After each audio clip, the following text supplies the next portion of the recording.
Señoras y señores, muy buenas tardes tengan todos ustedes.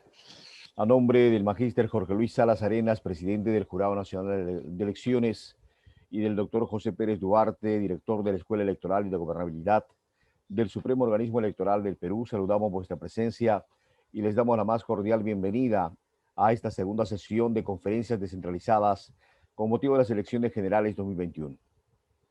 El Jurado Nacional de Elecciones desarrolla y difunde en forma permanente programas de educación cívica electoral y en otras materias afines orientadas a fortalecer los valores democráticos y crear conciencia cívica en la ciudadanía.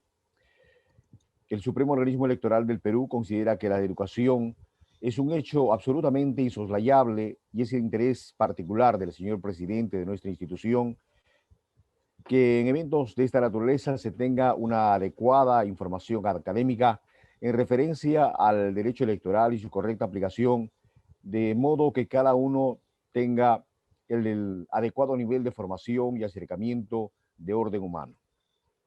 El día de hoy se desarrollará la conferencia titulada La democracia paritaria en las elecciones generales 2021. Para ello contamos con la presencia de la licenciada Katia Uriona Gamarra. Ella es de Bolivia, feminista y licenciada en Comunicación Social, diplomada en Género y Políticas Públicas. Fue presidenta del Tribunal Supremo Electoral de Bolivia, responsable de género en Idea Internacional en el país. Ha ocupado la dirección ejecutiva de la Coordinadora de la Mujer, red que aglutina 20 ONGs que trabajan desde una perspectiva de género y derecho de las mujeres. Responsable del proyecto de Mujeres y Asamblea Constituyente en Bolivia, directora de Desarrollo Humano en la Prefectura de Cochabamba, entre otros. Actualmente se desempeña como consultora experta y conferencista para diversos organismos nacionales e internacionales en áreas como democracia paritaria e intercultural, derechos políticos electorales y violencia política contra las mujeres por razón de género. A lo largo de su trayectoria, ha trabajado en diferentes procesos relativos al reconocimiento y ejercicio de los derechos de las mujeres en propuestas legislativas, políticas, públicas y planes de desarrollo local desde una perspectiva de género. Capacitadora y facilitadora en procesos de interaprendizaje, empoderamiento organizativo y de liderazgo de las mujeres y fue parte de diversas articulaciones y redes regionales y globales. Entonces, dada su vasta experiencia, vamos a invitar a la licenciada Katia Uriona Gamarra para desarrollar la democracia paritaria en las elecciones generales 2021. Bienvenida, Katia. Adelante. Muchas gracias, buenas noches. Quiero empezar agradeciendo al Jurado Nacional de Elecciones, agradeciendo esta iniciativa en la escuela que hoy nos permite compartir, pero esperemos sobre todo dialogar sobre este desafío de la democracia paritaria en la región. Quiero saludar a todas las personas que se han conectado y que nos van a acompañar esta noche. Va a ser un gusto intercambiar en este momento tan importante que asume el Perú en sus elecciones del 11 de abril. Vamos a tener sin duda alguna un proceso desafiante. Por primera vez se va a aplicar la paridad en términos de la convocatoria y el registro de candidaturas. Entonces, en ese marco, yo voy a compartir con ustedes una exposición relativa a este tema y un poco analizando lo que es la perspectiva de democracia paritaria en la región y particularmente en lo que hace al desafío de las elecciones en el Perú. Estamos.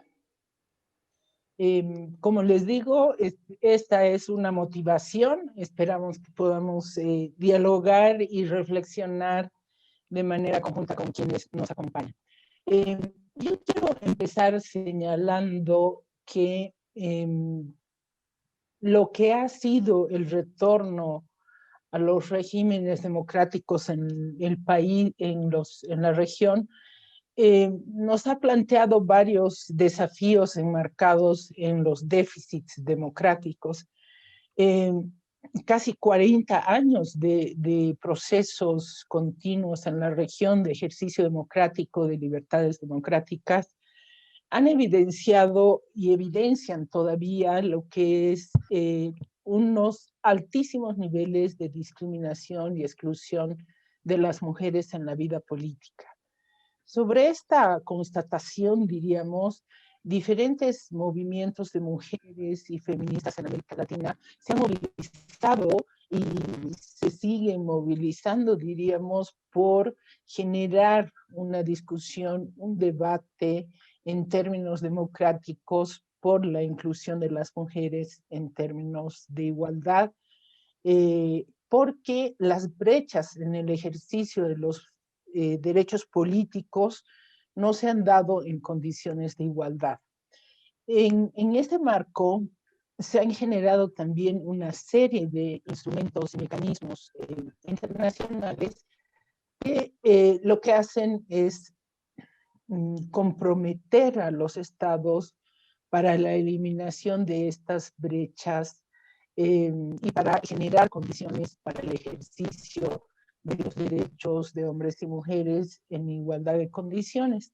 En este caso vamos a abordar específicamente lo que hace a los derechos político-electorales y vamos a ver cómo esta acción de los movimientos de mujeres, todo lo que ha sido ir avanzando en una agenda de reconocimientos de derechos políticos, va a generar una amplia plataforma a nivel mundial y también en la región y por supuesto en cada uno de nuestros países. Conocemos y tenemos la referencia de lo que ha sido la construcción y la definición de la plataforma de Beijing, por ejemplo, lo que es la CEDAW en términos del reconocimiento de todas las acciones de discriminación y violencia a las mujeres. Y también en la región tenemos una agenda muy importante que ha ido conquistando paulatinamente este avance en el reconocimiento de los derechos de las mujeres, plasmados en diferentes consensos regionales que obligan a los estados a generar una serie de políticas y mecanismos para promover el adelanto de las mujeres y para promover estas condiciones de igualdad que se plantean. Los consensos regionales, por ejemplo, convocan a las autoridades nacionales de cada uno de los países de la región, convocados a través de la CEPAL, y estas agendas que se van movilizando para comprometer a los estados han empezado sobre todo de ir definiendo los alcances y el reconocimiento de los derechos políticos de las mujeres para posteriormente ya incluir lo que es una perspectiva de democracia paritaria respecto a estos déficits que se han ido identificando a lo largo de más de 40 años de aperturas democráticas en la región. Sobre esta base, uno de los primeros elementos de avance que se fueron aplicando en la región están vinculados a lo que significó, lo que se llamó las leyes de cuotas. Las leyes de cuotas se fueron estableciendo de manera paulatina en casi todos los países de la región y se plantearon como medidas afirmativas orientadas a la eliminación de las desigualdades de hombres y mujeres en la representación política. Ustedes fíjense que las cuotas fueron variando en los países en su propuesta, todas, digamos, el límite más alto de las cuotas fue el 30% y tenemos algunos porcentajes de 20% que todavía existen en algunos países de la región, como el Paraguay, y algunos otros países que han avanzado en la definición de cuotas de alrededor del 40%, como es el caso de Chile o en el caso de Uruguay también. Esta ha sido una larga experiencia que planteaba desde el ámbito legislativo acelerar lo que era la inclusión de las mujeres en los espacios de representación y toma de decisiones. Pero en lo que ha sido este recorrido de su implementación, se han identificado múltiples límites en lo que es la aplicación de las cuotas.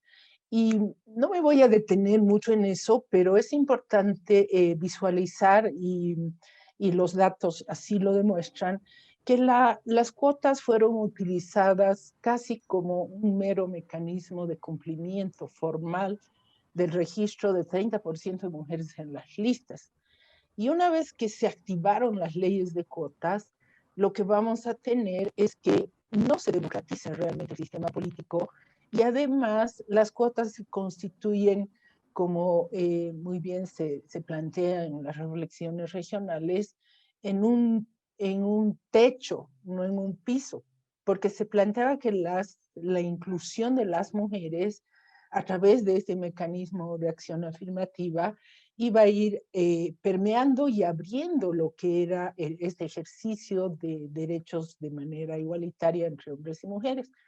Pero por un lado, se ha utilizado, digamos, la cuota como un mecanismo formal en su cumplimiento, pero lo evidente es que las mujeres, aún registradas en las listas, eran colocadas o en los últimos lugares o fuera de la franja de seguridad en términos de potencial posibilidad de acceder a espacios de representación política, y al mismo tiempo no ha generado una discusión, digamos, en términos de construcción de igualdad en la representación de los sistemas políticos.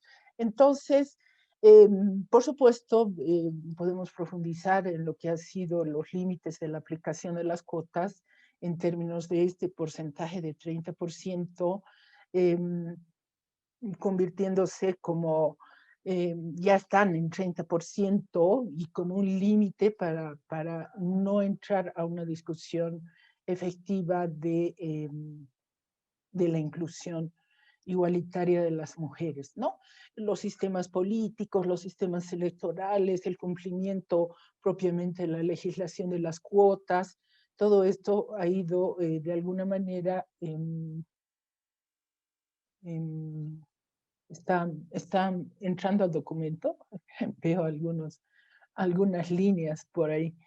Entonces, perdón, Katia, te has quedado en la primera lámina, por si acaso. Sigues ahí, en tu primera lámina. sí, ahora voy a pasar. Sí, lo que pasa es que la veo con unas rayitas. No sé si a ustedes les aparece. No, entonces, sí. Los límites en la aplicación de esta ley de cuotas hace que se pase a una nueva etapa, que es justamente los avances en la región respecto a una legislación que incorpore la paridad y la alternancia como principios para el registro de las listas. ¿Qué tenemos como avances respecto a los marcos normativos paritarios en América Latina y en el Caribe?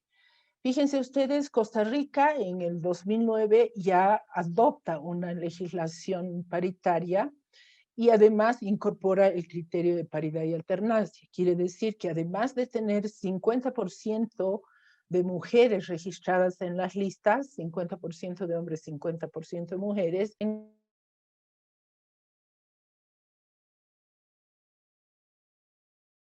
se registren. Micrófono, ya está bien. Okay. No basta, decía, que solo se inscriban a 50% de mujeres en las listas y 50% de hombres, sino que además tiene que haber un correlato. A una mujer le sigue un hombre, a un hombre le sigue una mujer, de tal manera que se pueda superar las barreras que se planteaban cuando se registran mujeres, pero se las coloca al final de la lista.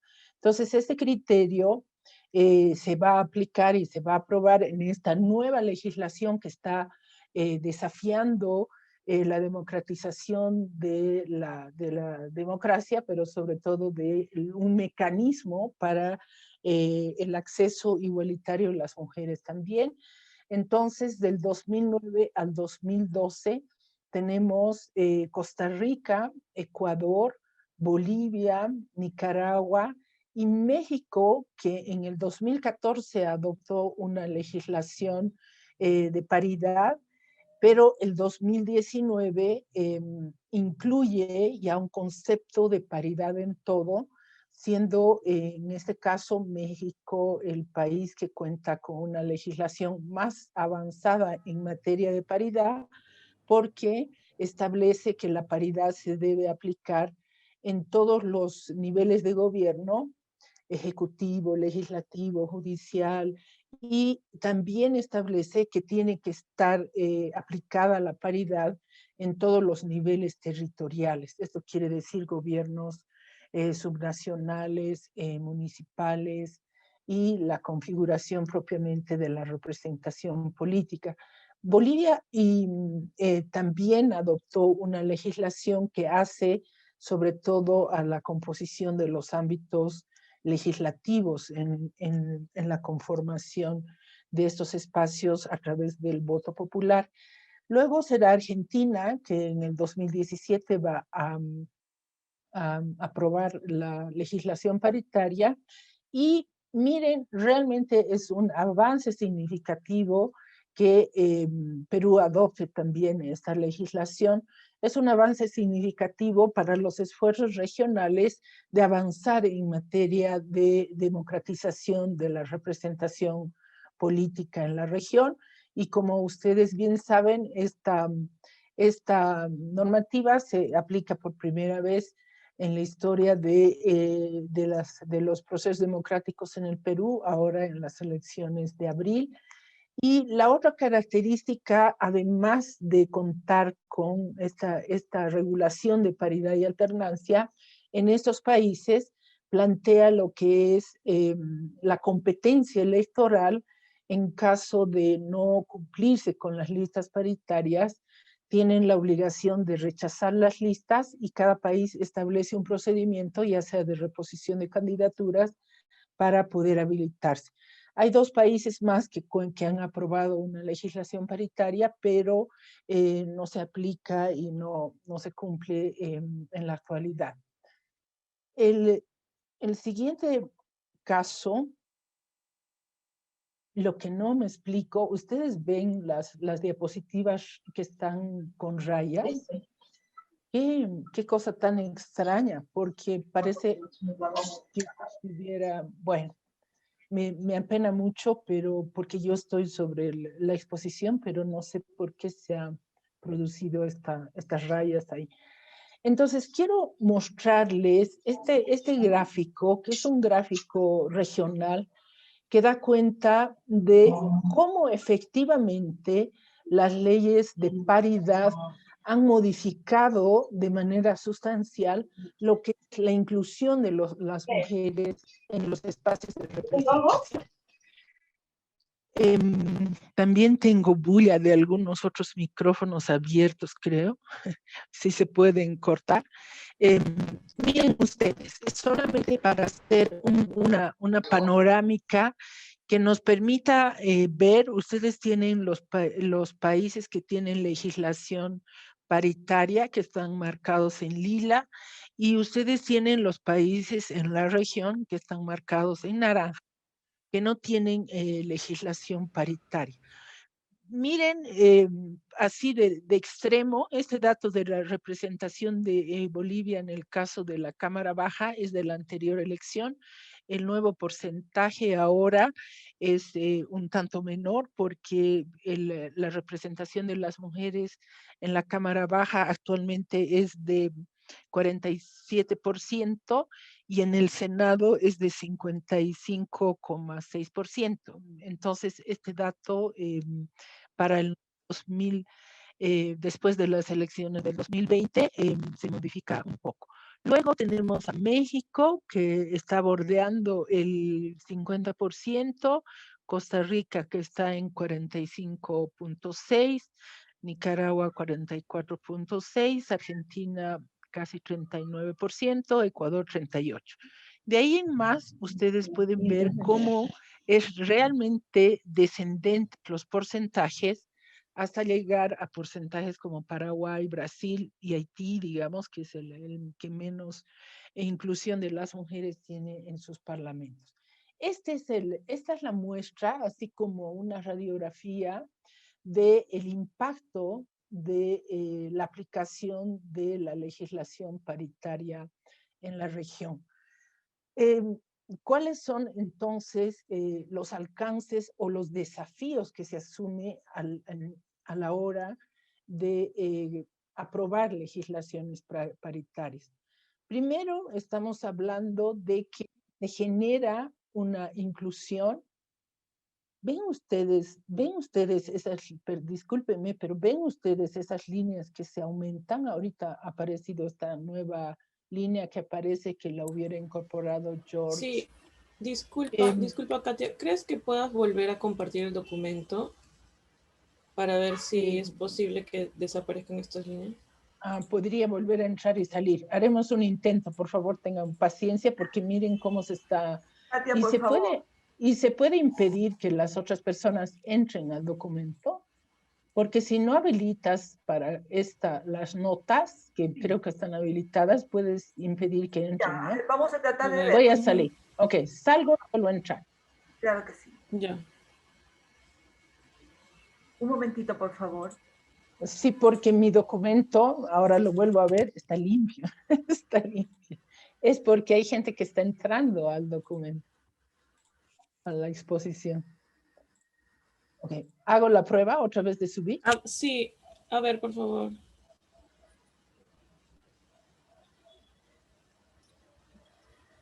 ¿Ve? Está limpio. Ay, qué Sí, suerte. ya, ahora sí creo. Yo estaba pensando que algo pasaba aquí. Entonces, les decía que cuáles son los alcances de esta representación paritaria, porque lo que hemos alcanzado con la legislación paritaria es que el registro de mujeres en las listas en 50% también se exprese en los resultados alcanzados en la elección. Aquí hay una discusión que es recurrente porque siempre se plantea que lo que pasa es que no se vota por las mujeres.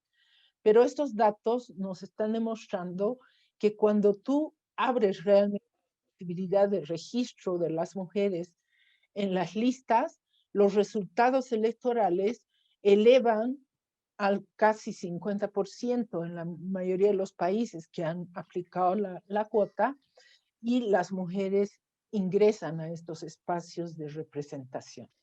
Pero ¿cuáles son los efectos inmediatos de la aplicación de la normativa paritaria? Y esto es lo que vamos a medir una vez que pasen las elecciones del 11 de abril en el Perú. Primero, que los sistemas políticos se vuelven más inclusivos en términos de esta ampliación de la representación a hombres y mujeres en condiciones de igualdad. También se produce igualdad en términos de la representación para el ejercicio de los derechos políticos de mujeres, porque los hombres ya lo estaban ejerciendo, digamos, tradicionalmente, porque el espacio político se consideraba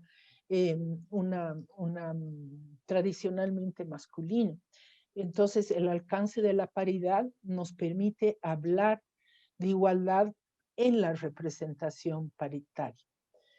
Por supuesto, la configuración de las listas de candidaturas, tanto al interior de los partidos o organizaciones políticas, deben cumplir con este requerimiento establecido en la ley para el registro paritario. Se avanza también en eliminar esta discriminación por razón de género que se ejercía en estos países que han aprobado la ley, que se ejercía sobre las mujeres por razones de género. También yo creo que tienes que cerrar el micrófono de las personas que... bueno, no sé cómo podrás.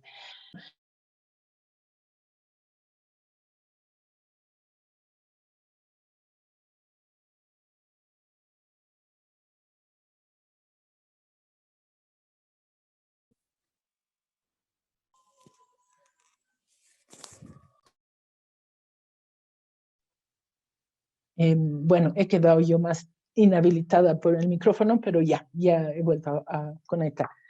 Entonces se democratiza el poder público, la toma de decisiones en el espacio público político, y también es un tema de justicia. Es un tema de justicia porque los países están avanzando en la eliminación de las brechas y estas formas de exclusión, en este caso que se expresan en el ámbito político. Pero también es importante reconocer y plantear y visibilizar que la representación paritaria es un principio democrático. Si las mujeres a lo largo de la región hemos ido acuñando, digamos, una reivindicación en la que se plantea que sin las mujeres la democracia no va. Entonces, la representación paritaria es un principio democrático.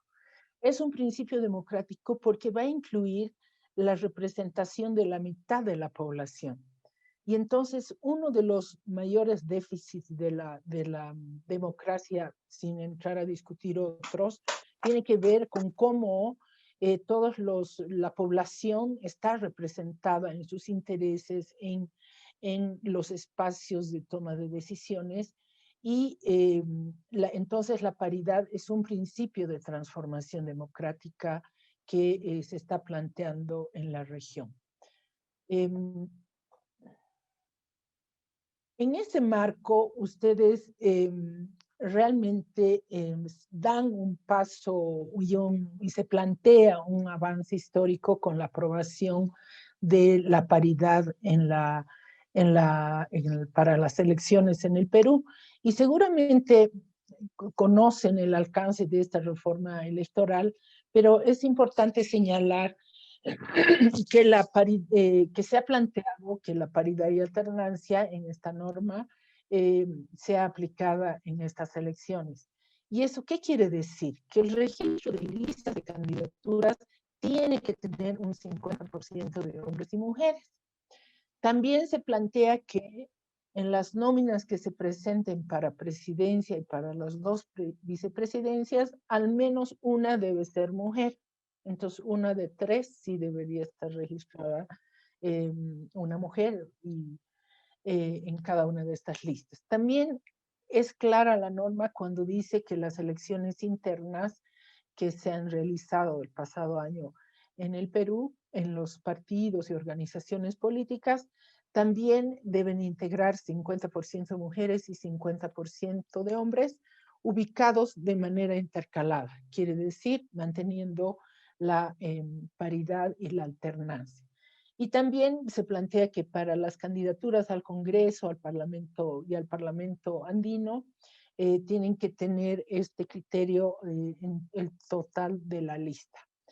Esto supone, igual como ha ocurrido en los otros países de la región donde se ha aplicado la legislación paritaria, que los organismos electorales tienen que garantizar su aplicación y cumplimiento, por lo menos estableciendo regulación específica, rechazo a las listas que no cumplan con este criterio y un sistema de verificación para poder revisar las listas y aceptar. Ahora, vamos a ver cómo se ha aplicado este criterio para en las elecciones. Es importante partir y especificar que el padrón electoral para las elecciones de abril, en el caso peruano, las mujeres registradas en el padrón representan un 50.4%. Quiere decir que están porcentaje, digamos, un poco más alto en relación a los hombres.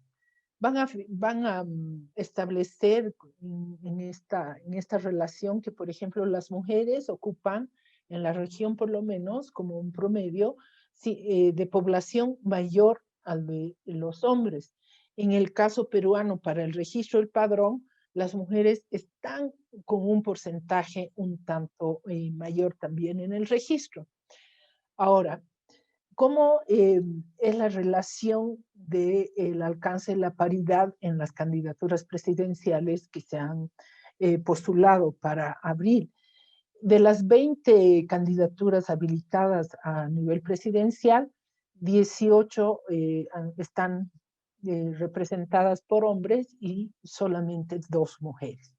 Entonces, cuando vemos las candidaturas presidenciales, 11% son mujeres, 88.9% son hombres.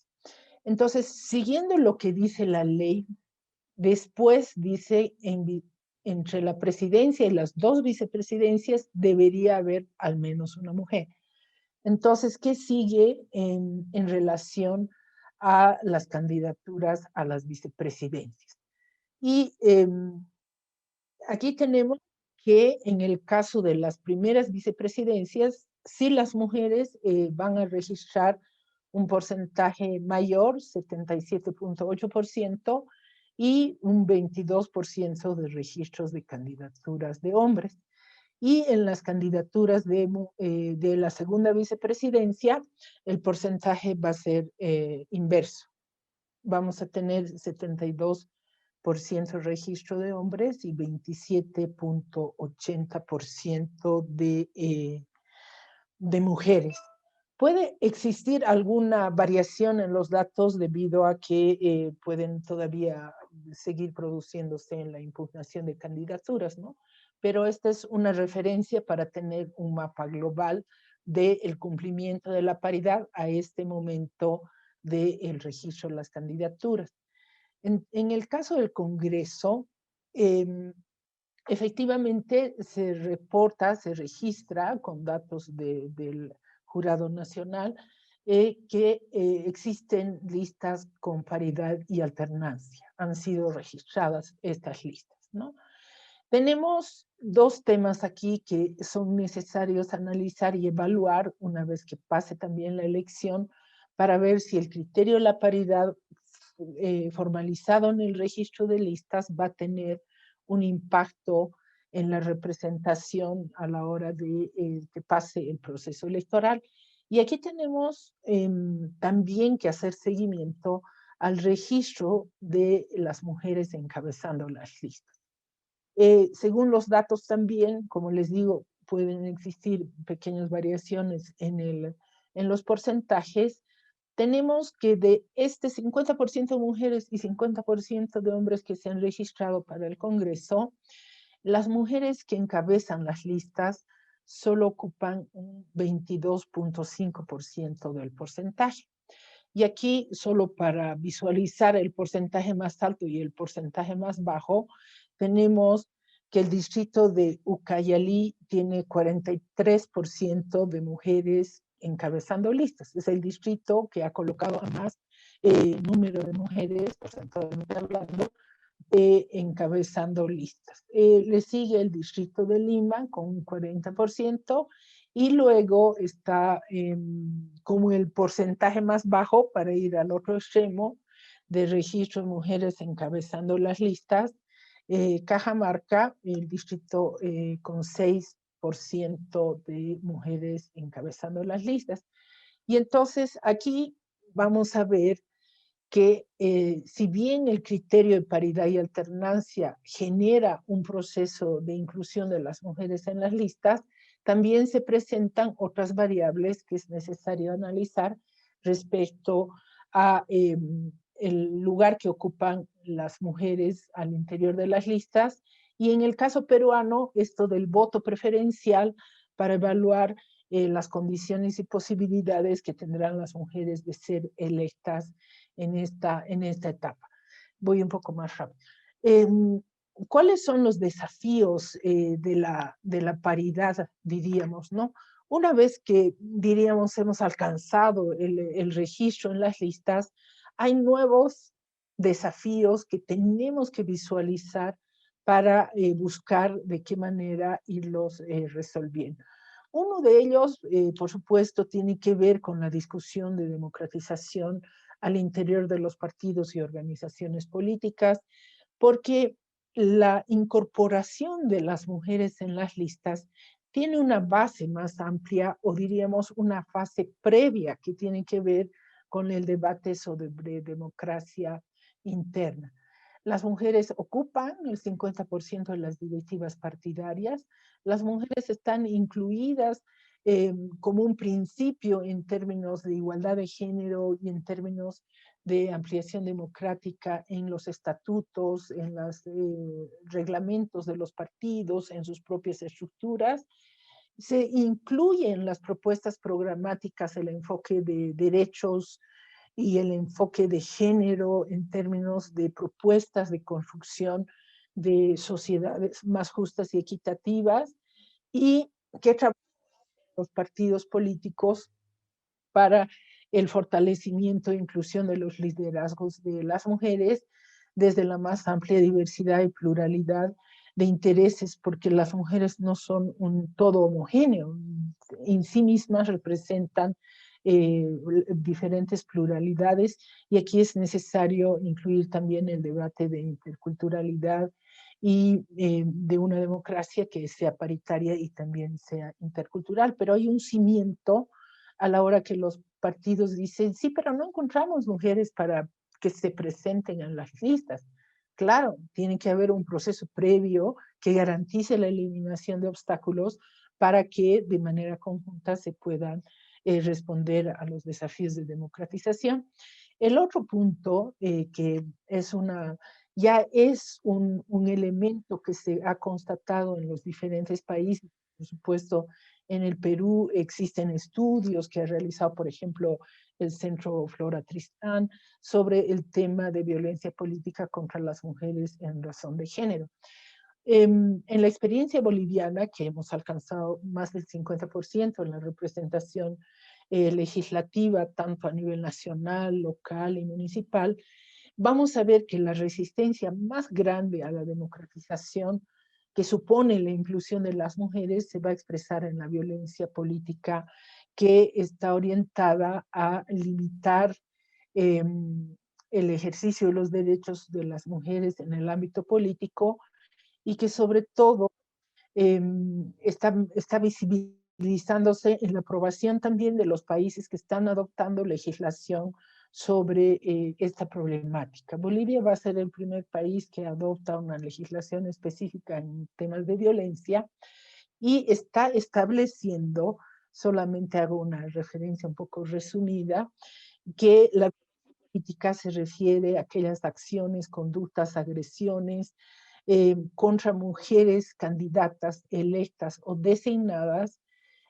también contra sus familias, que tienen como propósito acortar, suspender, impedir o restringir su cargo o el acceso a puestos de elección.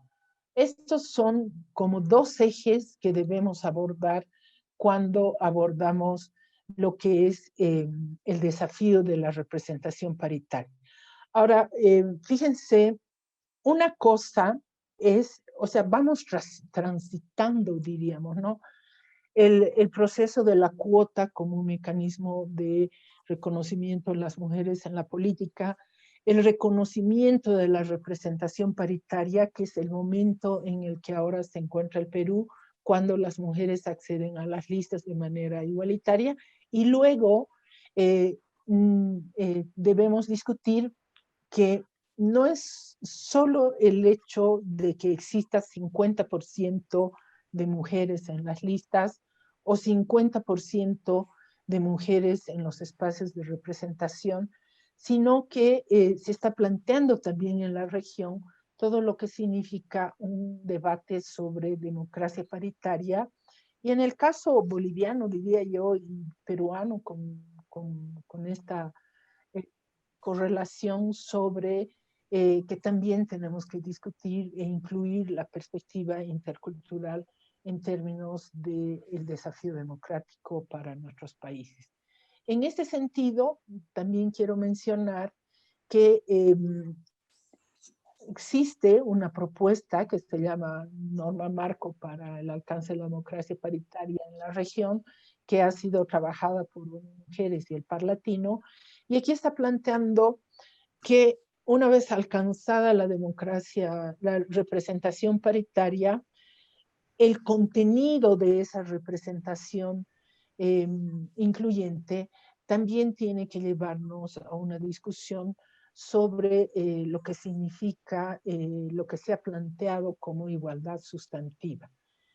Y la igualdad sustantiva supone que la igualdad no solo esté registrada en el papel, ¿no? Porque siempre dice, pero si está en la Constitución, pero si la ley ahora dice, pero el momento de ejercer, diríamos, esa condición de igualdad, no se encuentra todavía las efectivas condiciones y oportunidades para este ejercicio de derechos, ¿no? Y esto supone seguir trabajando sobre una agenda que transforme estas relaciones de inequidad y de violencia y que también se incluya en la discusión democrática, en la representación legislativa, en la representación del poder ejecutivo, judicial, en todos los espacios, de los gobiernos locales también, la posibilidad de toma de decisiones, incluyendo una agenda desde una perspectiva de género y derechos, ¿no? Y cuando se plantea la democracia paritaria, y esto va a tocar, diría yo, a las mujeres y hombres que lleguen a la nueva Asamblea Legislativa, esperamos que se alcance la representación paritaria y que de ahí podamos avanzar en esta perspectiva de democracia paritaria que supone al menos, y voy a hacer una referencia algo corta, que supone poder generar unas condiciones para un Estado que como garante de derechos tenga una perspectiva y un desempeño sobre esta condición de inclusión y eliminación de las desigualdades, ¿no?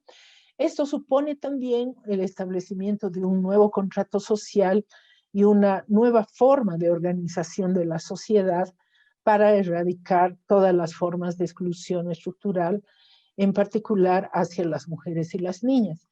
Y se pone en particular porque somos la mitad de la población que ha quedado al margen del ejercicio de los derechos y que genera una estructura de relaciones desiguales, ¿no?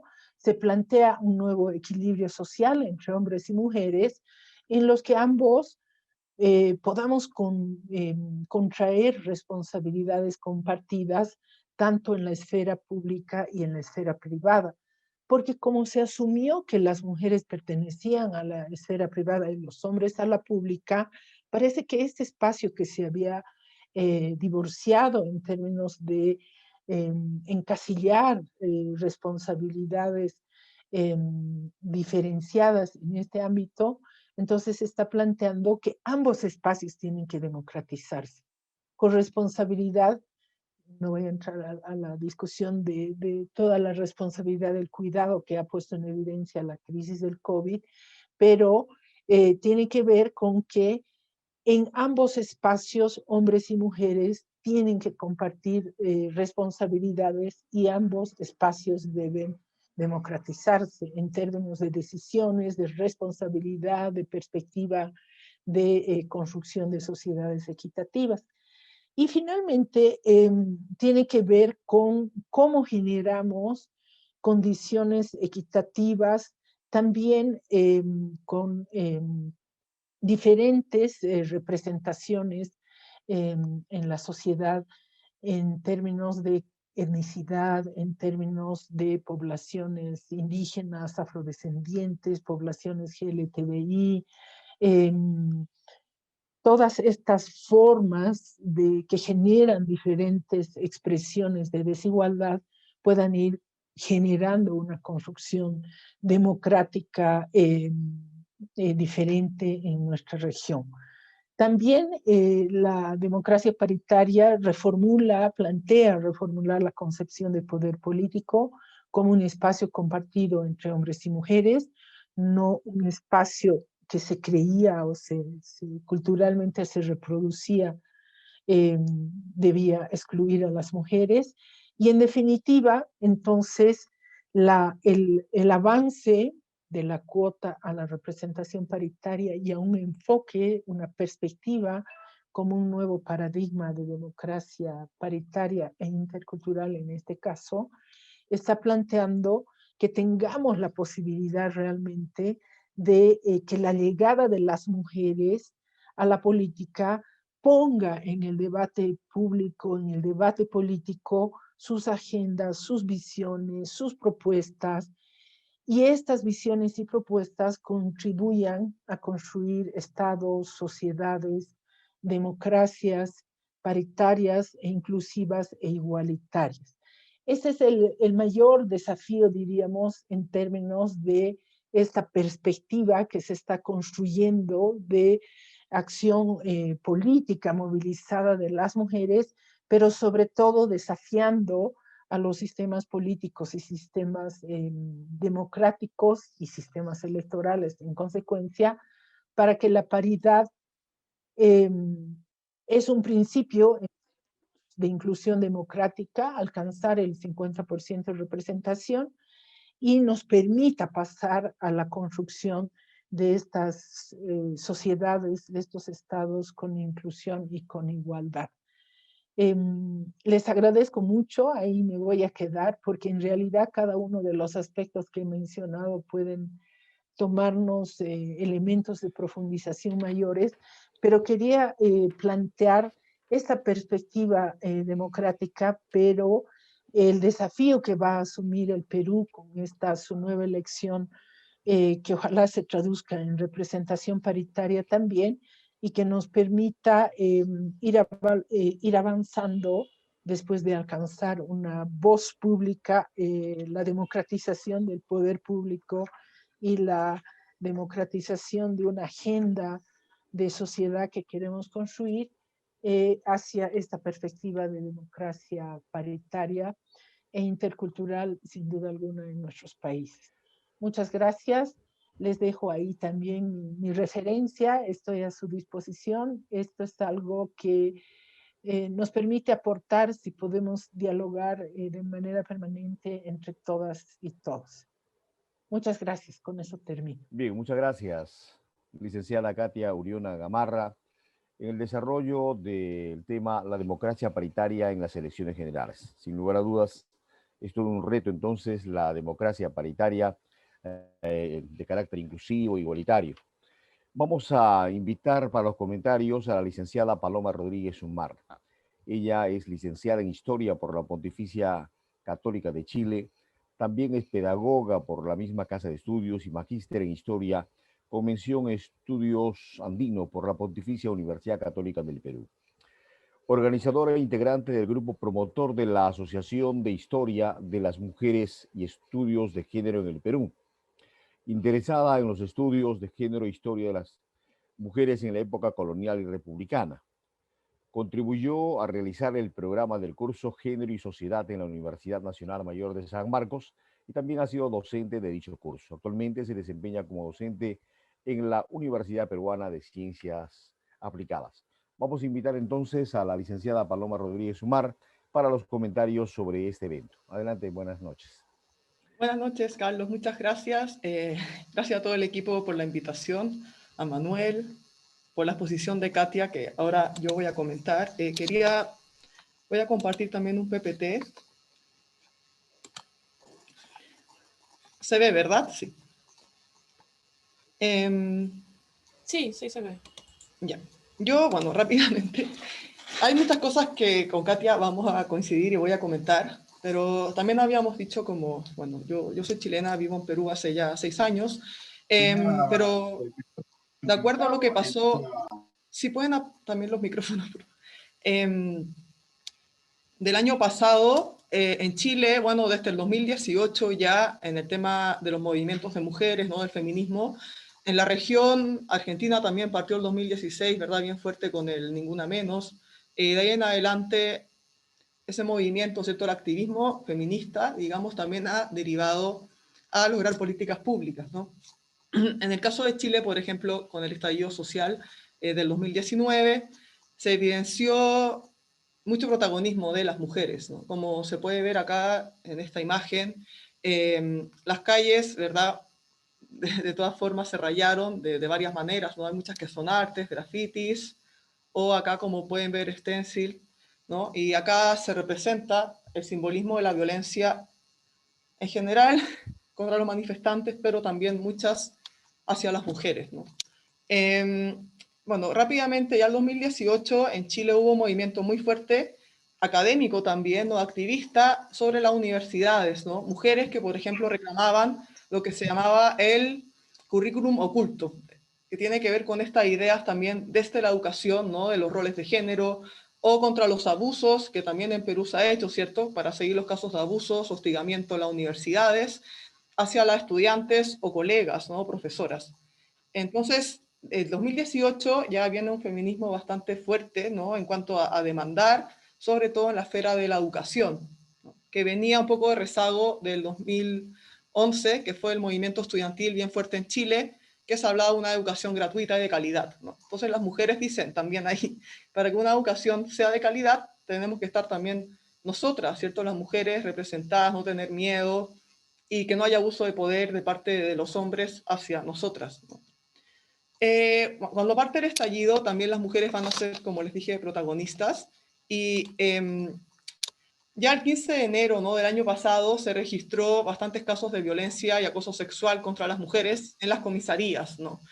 158 querellas, de estas 144 fueron uniformados en contra de las mujeres, ¿no? Entonces, en Chile se han visto muchos casos de violación a los derechos humanos en contra de los manifestantes, como les digo, por las fuerzas policiales.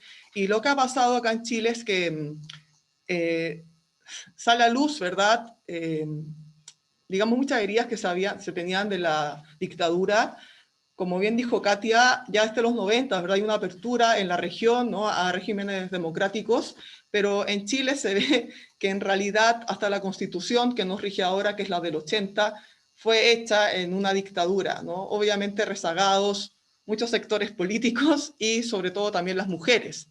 Fue hecha por tecnócratas, ¿no? Por militares, allegados al gobierno, ¿cierto? A la dictadura militar de derecha, ultraderecha, y por lo mismo también la misma Constitución vulnera muchas veces los derechos que se habían logrado, algunos derechos ya políticos de mujeres retrocedieron en Chile.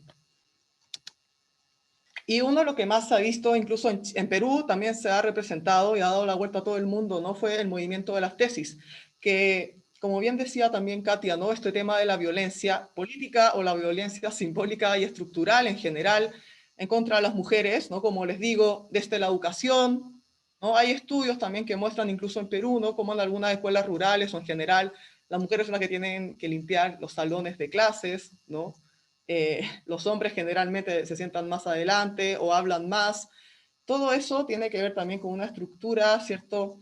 Digamos, social que tenemos en nuestra historia y cultura occidental, ¿no? Entonces, desde ahí se puede rastrear también cómo nosotras, ¿no? Y pensaba también con lo que hablaba Katia y esto de la paridad, que sea paritaria una constitución como va a ser en el caso de Chile, o que haya paridad, ¿cierto? Es un gran paso y es algo que hay que hacer, pero como bien decía Katia, tiene que ser, digamos, sustantiva, ¿no? Esta democracia o esta igualdad, que no sea algo solamente de un formalismo o que quede solamente plasmado en papel, ¿no? Y lleva años también, digamos, cambiar una estructura social, ¿no? Las constituciones plasman, ¿verdad?, el modelo social o cultural y requiere tiempo cambiarlo totalmente, pero hay que dar estos pasos, ¿no?, ante la ley. Y las tesis dio la vuelta al mundo porque ellas tomaron varios de estos como postulados feministas o de varias investigadoras, historiadoras, académicas de género, y lo hicieron una canción, ¿no? Porque es en una performance, llega a todos, hay mucha gente que no sabe o que no lee, entonces así todas pueden sentirse representadas, ¿no? Y sobre todo hablaba sobre esta violencia. Incluso se dio ahí la marcha senior, ¿no? De señoras que salieron a marchar y a hacer también esta performance. Bueno, para ir rápido con esto, las paredes también, muchas de las heroínas, digamos, del estallido fueron artistas mujeres, como Lolo Góngora y otra que se llama Paloma Rodríguez también. Y también tiene acá que ver, ¿no?, con el mismo Violador en tu camino, de las tesis. Acá se puede ver representado en las calles de Santiago y de todo Chile, ¿no?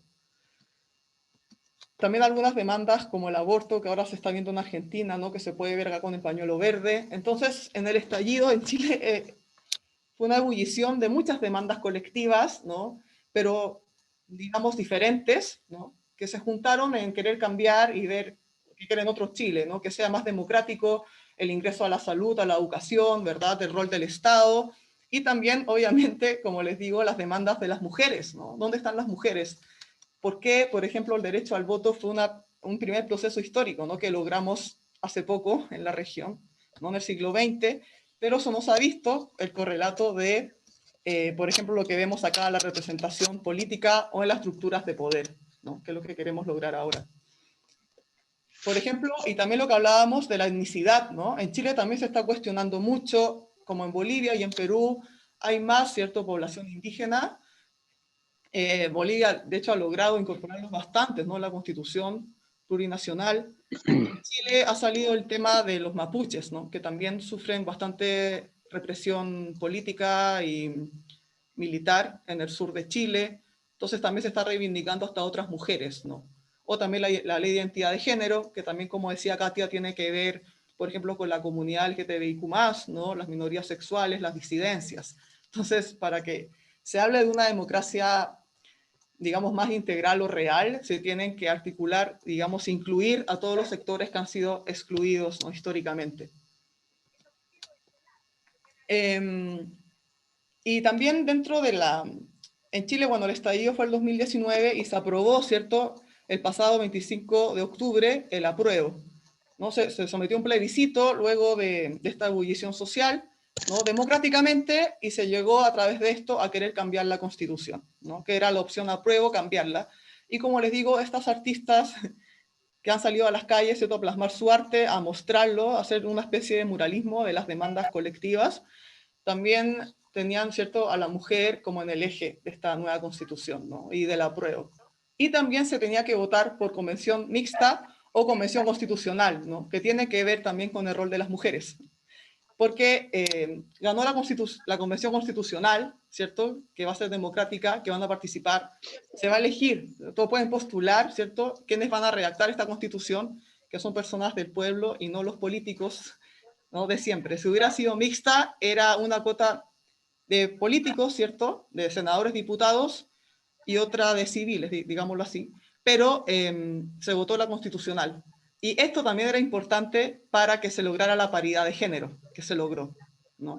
Porque ahora quiere decir, como vimos, también lo que significa la paridad, ¿no? Chile, como bien decía Katia, y eso también es interesante resaltar, va a ser la primera, digamos, constitución del mundo en hacerse paritaria, ¿no?, que es como, digamos, lo excepcional que está pasando ahora en Chile con todo este movimiento que se dio, que de la calle se llegó a influenciar en la política, pero eso no quiere decir que Chile, como se vio en los gráficos anteriores, no sea un país que está a la vanguardia en cuanto a la paridad, ¿cierto?, o las cuotas de género, ¿no? O sea, de hecho, no lo está. Entonces, eso también llama bastante la atención, ¿no? No está al nivel, como vimos, de Bolivia ni de México, e incluso Perú también ha estado más adelantado, ¿no? Y tiene que ver también con esto de la representación, que decía Katia, históricamente las mujeres hemos sido excluidas, ¿no? O sea, yo pienso incluso, o soy historiadora, ¿verdad?, el tema de la polis griega es hecha por hombres, ¿no? La polis, la fraternidad después de la ilustración, es también el ideal fraterno entre hombres, ¿no? En la misma ilustración que se hablaba de los derechos de los ciudadanos, se excluye a las mujeres, ¿no? Entonces, esto es bastante reciente. También la representación, como el tema de las clases, ¿no?, en historia, ¿dónde están las mujeres en la historia? Porque hemos sido invisibilizadas, ¿no? Porque se nos ha dado este lugar siempre doméstico, que tiene que ver con los roles de género, ¿verdad?, que se han construido social y culturalmente. Y, por ejemplo, aquí también dentro de este feminismo chileno han salido artistas nacionales, ¿no?, como Mon Laferte, que se ha convertido en un símbolo, ¿no? Acá en un festival de Viña, que también es famoso, digamos, internacionalmente, hubo un lunes femenino, ¿no?, el año pasado, y que dijeron todas estas demandas, ¿no?, y esta representación de, digamos, unas nuevas formas de ser mujer que no cumplen con los cánones típicos tradicionales de como, no sé, la mujer o más bella o callada o en casa, ¿no?, sino también diciendo estas demandas sociales y políticas que quieren plasmar en esta nueva constitución que se va a realizar. Y también en las calles lo que ganó fue esto, ¿no?, el nunca más sin nosotras, que tiene que ver también con esta idea de que la construcción de la nación, digamos, la res pública o la cosa pública, no ha sido pensada para integrar a las mujeres, ¿no?, integrarnos a nosotras, Entonces, viene este cuestionamiento que surge siempre en momentos de la historia, ¿no? De qué es la democracia, ¿verdad? O sea, ¿quién es el pueblo? ¿Quiénes se consideran pueblo? ¿No? Se vuelve a repensar. Y cuando ya la Carta Magna, que en teoría es la que rige la sociedad, no representa, ¿no?, a la mayoría, digamos, o las mismas personas que habitan el país no se sienten representadas, se genera este cambio cultural, social, y por eso se quiere cambiar, ¿no? Sobre todo porque también, como les dice ya, esta constitución, al igual que la peruana, no fue hecha en una dictadura, y donde también se abusó bastante y se violentó mucho a las mujeres, ¿no? Entonces se logró, a partir de todas estas demandas colectivas de grupos, de movimientos de mujeres, la paridad, ¿no? Y en el plebiscito, y para crear la constitución, como les decía. Y acá de nuevo resaltar lo que ya había mencionado Katia, ¿no? Pero en Chile el 3% de los parlamentarios nomás han sido mujeres. Entonces, esto no quiere decir, porque ahora se ha visto, o sea, se ha tomado como un ejemplo Chile a seguir por este último que ha pasado, ¿no? Pero en realidad no es que estuviera muy adelantada en la región en cuanto a la integración política de las mujeres, ¿no? Y eso sí, cuando salió Michelle Bachelet, ¿no?, una de las primeras presidentas que ha tenido, digamos, 2 cargos políticos en Chile, igualmente le costaba verla como autoridad, ¿no? Pasa mucho también con este rol de género, que la autoridad o el poder se sigue percibiendo como masculino. Entonces, cuesta, como también decía Katia, ¿no? O sea, cuando dicen no se encuentran a mujeres para cumplir los escaños, es porque se generan brechas, ¿cierto? O cuesta mucho más a las mujeres llegar que a los hombres, ¿no? Tenemos más dificultades. Entonces, la idea es, obviamente, para lograr una mejor democracia, que estas brechas cada vez sean menores, ¿no? Hasta llegar a que no existan, pero es un proceso. Por ejemplo, aquí el año pasado, que se acerca la fecha ya en 2 semanas más, el 8 de marzo, ¿no?, que es una jornada, bueno, feminista, también se da en Perú, en todo el mundo. En Chile contó como con 2 millones de manifestantes, ¿no? Que también fue histórica. Entonces sí se puede ver cómo ha tomado mucha fuerza este feminismo. De hecho, hasta Judith Butler, ¿no?, que es una teórica que ve varios temas también de democracias, ¿no?, pero dice que está a la vanguardia en cuanto a este dinamismo, ¿no?, a lograr esta forma, digamos, de demandas que sean pacíficas, ¿no?, y que tengan bastante arte, ¿no? Acá también letras, se ha dado en toda la región, como les decía, incluso ha llegado a Perú, ¿no?, en diferentes universidades y partes, se ha hecho este baile de las tesis, porque todas las mujeres, históricamente, en el país que estemos, hemos sentido esta violencia simbólica o esta falta de representación o de espacio, ¿no?, que no se nos han dado. O el cambio de nombres, ¿no?, de calles, que generalmente son masculinas, por nombre de mujeres influyentes también, ¿no? Son otras formas de visibilizar y de buscar una representación. Entonces acá, incluso cuando se estaba dando este debate por la nueva constitución, ¿no?, estas artistas plasmaron también estas imágenes de que las mujeres tenían que estar presentes, ¿no? O sea, fue una de las mayores demandas que se logró, ¿no?, de todo el estallido. E incluso acá la nueva constitución es como cambiar el escudo, ¿no?, que haya como esta mujer maravilla que sea incluida. Y como bien ya lo mencionó Katia, entonces con esto rapidito, ¿no? Pero de nuevo, o sea, el tema de la cuota de género en Chile se aprueba y también no es menor que sea bajo el gobierno de Bachelet, ¿no? Y como les decía, fue la primera presidenta, ahora trabaja en la ONU, ¿verdad? Entonces, ¿qué quiere decir esta primera cuota de género? Que en realidad ninguno de los 2 géneros, ¿verdad?, puede ocupar las listas en bloque mayor del 60%. ¿No? Entonces, esta disposición existe hasta el 2015 acá en Chile, ¿no?, y que lo impulsó Bachelet. La cuota mínima para cada género es del 40% en Chile, ¿no? Y lo interesante acá también, y es un poco para analizar esto de lo que se debe hacer para lograr que las mujeres entremos más al sistema político o a las estructuras de poder o al espacio público, ¿no?, en general. ¿Qué se hizo en Chile? Se incorporó un incentivo monetario, ¿no?, para las primeras 4 elecciones con este sistema, ¿no?, hasta el 2029.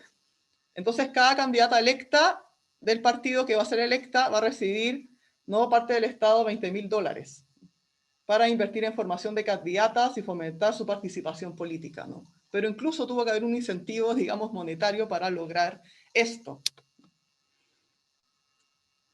Entonces, aquí también un poco, de acuerdo a lo último que también mencionó Katia, ¿no?, de estas, que los desafíos que hay, qué quiere decir, ¿no? E incluso muchas mujeres, hasta feministas, ¿no?, discuten ahí el tema de que si la paridad, ¿no?, significa mayores, digamos, derechos para las mujeres, ¿no? Porque muchas dicen, claro, que hayan más mujeres no quiere decir que todas las mujeres van a representarnos, ¿no? O quizás quieran cambiar estos roles, ¿no? Pero en general, como vimos, ¿no?, en el caso expuesto, como ya mencionaba Katia, ayuda bastante, ¿no? O sea, es lo necesario para poder progresar, ¿no?, para poder visibilizarnos y poder entrar a los caños políticos, ¿no? Entonces, acá lo interesante en Chile, como les digo, de esta nueva constitución, va a ser la primera nacida en democracia, y de hecho, la única en Chile de las 3 más importantes constituciones que tenemos, que va a ser hecha en democracia, redactada de forma paritaria, ¿no?, entre hombres y mujeres. Entonces, ganó, bueno, por más del 78%, ¿no? O sea, es casi todo el país aprobó esto, ¿no? Entonces, todos los miembros que se van a elegir para redactar esta nueva constitución deben elaborar el texto en el plazo máximo de 1 año y este debe ser aprobado en otro plebiscito, ¿no?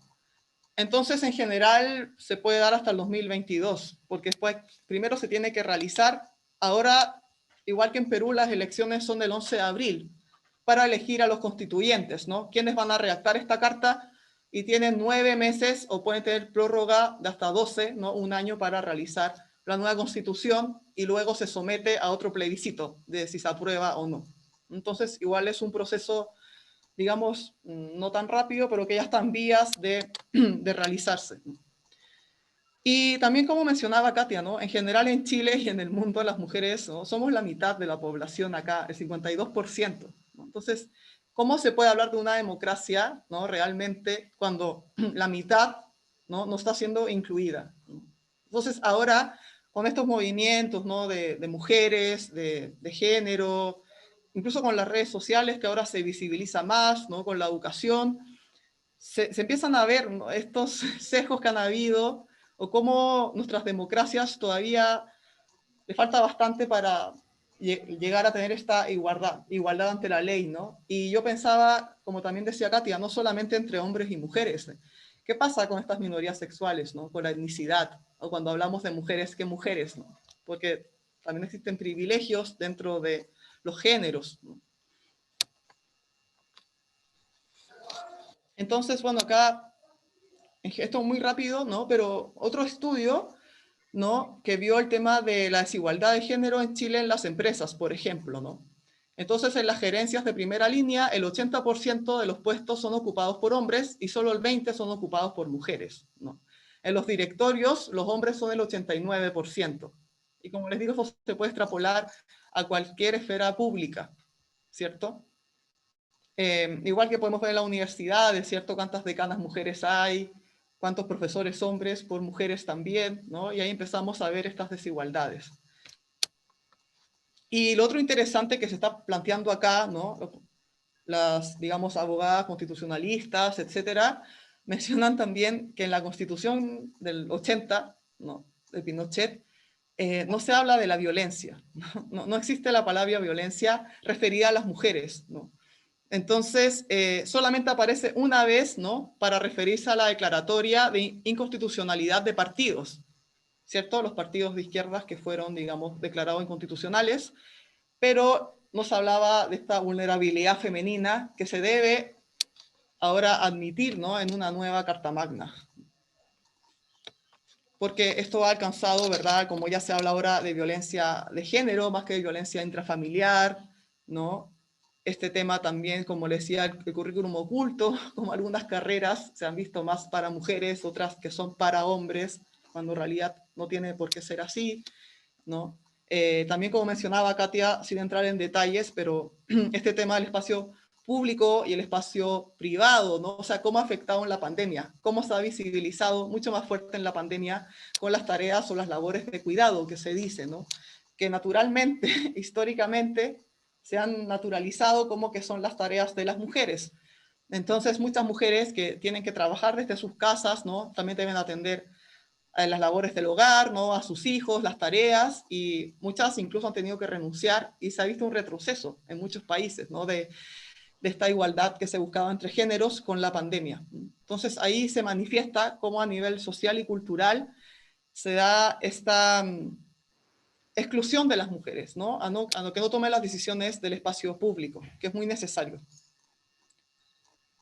Y acá me gusta mucho, hay una historiadora que es Mary Beard, ¿no? Que es inglesa, y vete más, digamos más que nada del estudio greco-romano, ¿cierto? De los griegos y los romanos. Entonces estudia mucho también, porque siempre dicen que de ahí viene nuestra cultura. Y ahí también, como menciona Katia, ¿no? En países como Perú o Bolivia, donde hay mucha población indígena, ¿qué pasa ahí con la población indígena, ¿no? O sea, cómo también cambiamos este discurso de repente occidentalista que hay, o, ¿no? Ahora se habla de discurso decolonial, ¿no? De colonizar esto, pero la misma Ver dice, o sea, incluso con los griegos, los romanos, si vemos a las grandes heroínas, uno a veces dice que hay, no sé, en la mitología griega, dice las mujeres eran las malas, ¿no? O las mujeres que tenían el poder era invertir el orden. Había caos cuando las mujeres gobernaban.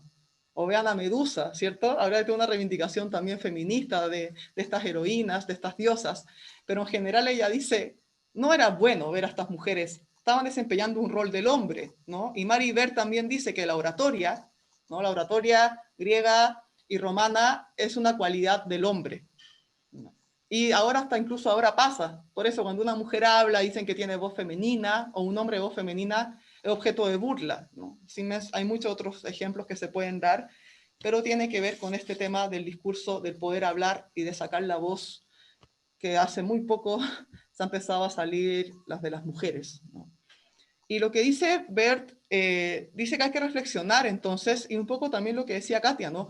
¿Qué es el poder? ¿Cómo volvemos a pensar el poder ahora, ¿no? En, digamos, el contexto contemporáneo. ¿Para qué sirve? ¿Cómo lo calibramos, ¿no? Porque dice, si las mujeres no estamos dentro de esta estructura, si es que siempre hemos sido excluidas de este poder, lo que hay que hacer es redefinir qué es el poder, ¿no? No a las mujeres, no a nosotras, no que por ser mujer tienes que estar afuera. No es fácil hacer encajar, ¿no? a las mujeres en esta estructura que de entrada siempre ha sido masculina. Entonces tenemos que cambiar esta estructura, ¿no? Y acá dice, separarlo del prestigio público que generalmente ha sido algo masculino, ¿cierto? Entonces lo que dice Ver dice, hay que pensar de forma colaborativa el poder de los seguidores y no solo los líderes, ¿no? Significa sobre todo pensar en el poder como atributo e incluso como verbo empoderar, no como una propiedad de alguien. Y en los movimientos femeninos de mujeres, ¿no? En realidad, también lo mencionó Katia, ¿no? El tema de la colaboración, ¿no? Ha sido sumamente importante y por eso creo que lo que dice Bert tiene que ver con lo que estamos hablando o pensando para estas nuevas democracias en la región, ¿no?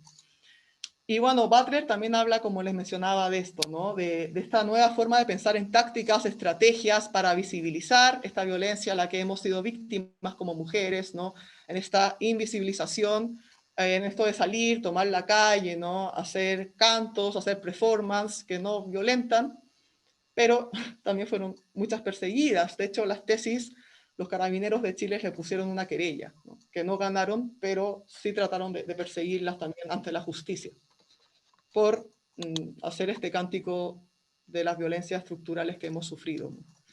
Y también, por ejemplo, acá Miriam Enríquez es una abogada y profesora de Derecho de acá en Chile, ¿no? Y habla un poco de lo mismo, de lo que también un poco concordaba con Katia, ¿no? Dice que esto de la paridad de género, en realidad, más allá de que hayan el mismo número de mujeres que de hombres, ¿no? Que hagan la Constitución, es, de nuevo, llamar a repensar qué entendemos por democracia, qué es la democracia actualmente, ¿no? El pueblo, ¿no? ¿Qué se ha construido ahora estos nuevos agentes que han aparecido, ¿cierto? Que antes habían excluido y que ahora están sacando también sus nuevas demandas, ¿no? Entonces, dice Miriam, ¿no? Que una democracia paritaria promueve el ideal de igualdad de todas las personas, no solo de una parte de la sociedad, como se suele suele pasar, ¿no?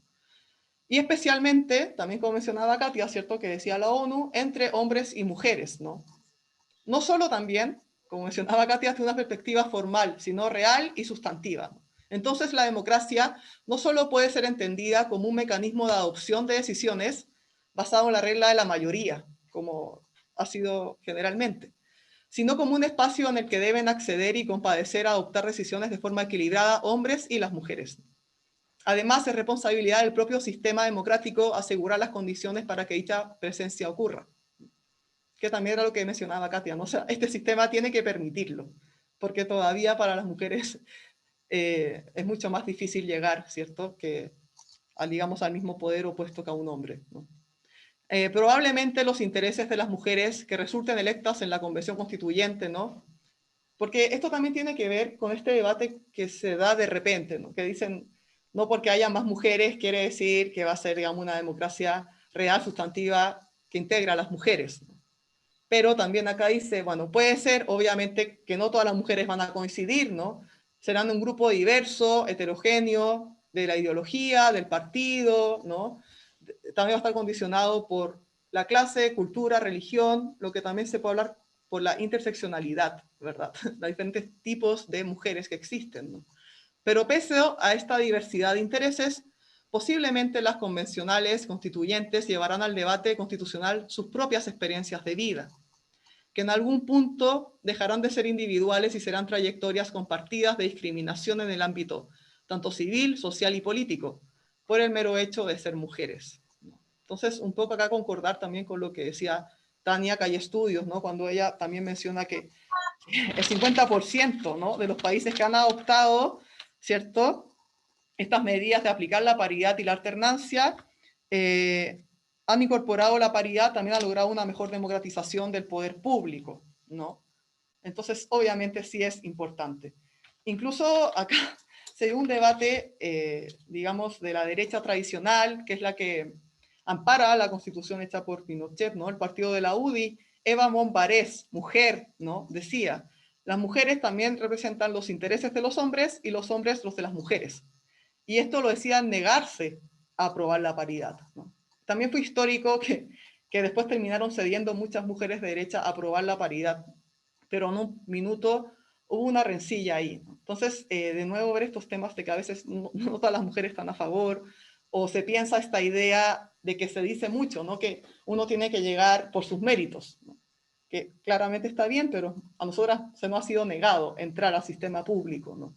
Entonces, esta promoción, ¿no?, de que haya mujeres, de que se cumpla a través de una ley y que esto logre de alguna forma la ley transformar la cultura, la sociedad en la que vivimos y que sea una inclusión efectiva, es uno de los desafíos que tenemos, ¿no? Basta ver, como bien también mencionaba Katia, ¿no?, por ejemplo, en México, que está súper bien avanzado. Bueno, Bolivia, un caso también, uno de los primeros de la región, ¿no?, pero México también es uno que le sigue. Pero pensaba cuando uno ve las noticias, ¿no?, que existe este vagón diferenciado entre hombres y mujeres, que hay muchos feminicidios o femicidios. Entonces, claro, ahí de nuevo está este ejemplo de se avanza la ley, se tiene que avanzar en la ley, pero a veces los cambios sociales demoran un poco más. Y creo que por eso es necesario generar estos conversatorios, ¿no?, seguir educando en perspectiva de género, no tenerle miedo a la perspectiva de género, ¿no?, desde el nivel escolar, y poder de esta manera integrarnos a las mujeres y también a las disidencias sexuales y también, como mencionaba Katia, a los grupos étnicos, ¿no? En el Perú, por ejemplo, con el tema indígena y afrodescendiente, también, ¿no?, dejar el racismo de lado. Entonces, son todos estos cambios culturales que se tienen que dar para tener una democracia integral y efectiva.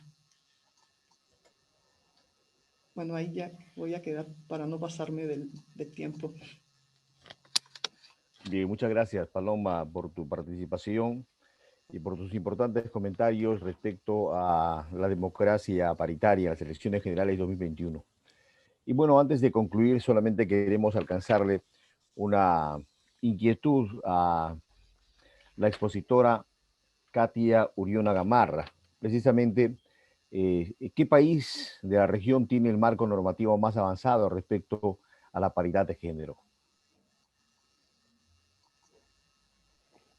Bien, como comentábamos en la exposición, hay varios países que ya han adoptado la legislación paritaria. Los marcos normativos son una referencia. ¿Me escuchan? Qué horror.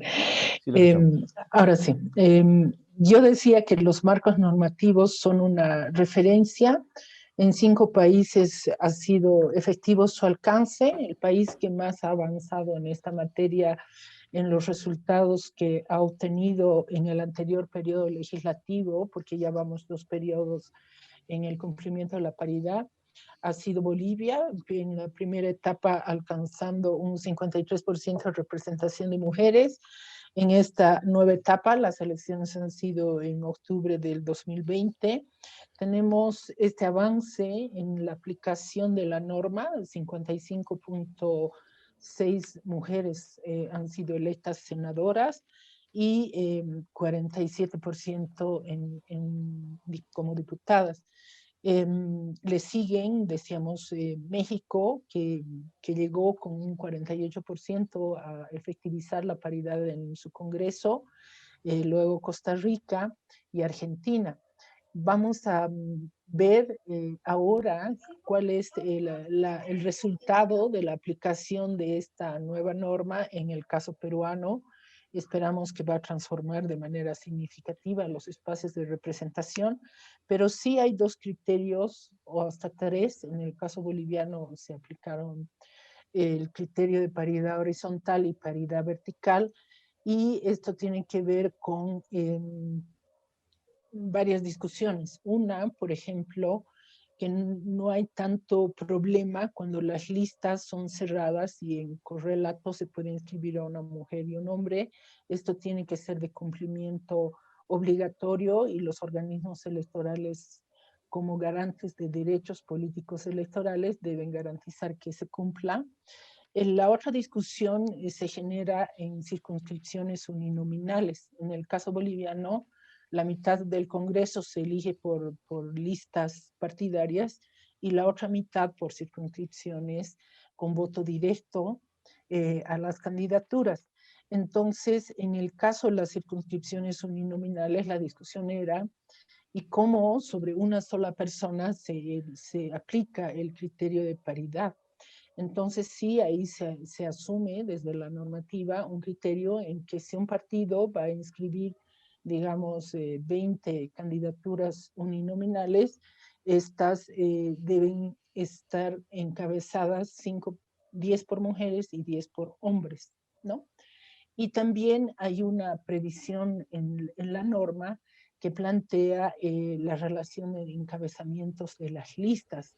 Entonces, hay que incorporar en las normativas estas diferentes variables para poder contar con una efectiva garantía de igualdad, también que se traduzca en los resultados electorales, ¿no? En el caso peruano, insisto, vamos a poder evaluar los resultados por la vía de, primero, cuántas mujeres estaban encabezando las listas. Hemos visto que es un porcentaje de 22% y un poquito más. Y también esta relación con el voto preferencial. Entonces va a ser un buen momento también para evaluar la aplicación de estas legislaciones sobre la base de cada proceso electoral en cada país, ¿no? Entonces, en realidad las normas son de avanzada. La vaina que hasta ahorita no puedo aprender cómo se llama. Las normas son avanzadas en términos de que ya hemos pasado de la cuota a la representación paritaria, y la efectividad depende también de los sistemas políticos y la forma en que se han confeccionado, configurado estas legislaciones. En Bolivia ha sido efectiva por estas 3 razones. Entonces, además de la paridad horizontal y la paridad vertical y el cumplimiento obligatorio en el marco de la competencia de los organismos electorales. Bueno, sin lugar a dudas, en estos últimos años se está vigorizando mucho más ya la paridad de género. Bien, muchísimas gracias entonces a la expositora Katia Uriona Gamarra, los comentarios también de Paloma Rodríguez Sumar y los invitamos a todos los participantes para la próxima sesión, la sesión tercera, que será sobre el impacto de la reforma electoral peruana en las elecciones generales 2021, el día, a ver, es el día, no, es el día 10 de marzo. El 10 de marzo, entonces, los esperamos. Muchísimas gracias a todos ustedes, a nombre del Jurado Nacional de Elecciones. Tengan muy buenas noches.